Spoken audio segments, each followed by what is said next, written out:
Almost a year ago, so many of you found me on TikTok, and it's been a whirlwind ever since. So let's do some catching up. I actually got invited to the TikTok headquarters in Chicago right as I was planning to leave Atlanta and move to Tampa. Now, I wasn't really supposed to be going to Tampa because really and truly, that's not where God said go. But I did it anyway. When I lived in Cleveland and Atlanta, I'd been there before many times and knew what the city was like. But when I moved to Tampa, I'd never actually been. Tampa's a beautiful city right on the water, and while it's a nice place to live, it wasn't the right fit for me. I moved there August of 2023, but within 1 or 2 months, I was looking for a way out.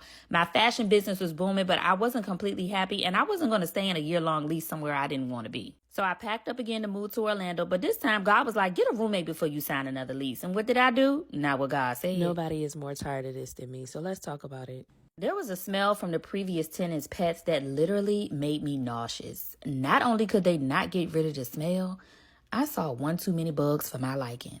It's a lot of things I could do, but being on pest control duty isn't going to ever be one of them. It's been a whirlwind year for me, especially as far as moving from leaving Atlanta to going to Tampa to 2 weeks ago.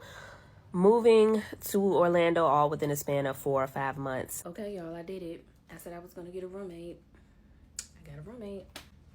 So I am trying to be respectful and not show too much of, people's homes. As soon as I got into alignment with what God said do, things started to turn around. I got a big brand deal with a company I already used and loved and got other opportunities with companies that were on my goal list for 2024. My 30-something and single series was doing really well, and my dating life wasn't doing too bad either. Put my hand right here.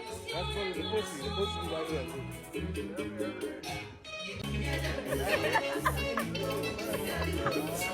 But I'm not even gonna hold y'all. The road wasn't easy, and for a while I was angry with God. I didn't understand why the valleys had to be so low and the mountains so high, but I stuck with being obedient even when I didn't understand what seemed like the lowest part of my life story thus far.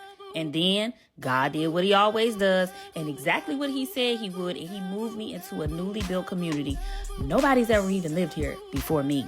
Everything I wanted in a new city was tied to my obedience, and nothing worked or was acceptable to me until I followed his plan. So now that we're here, it's up. Y'all ready?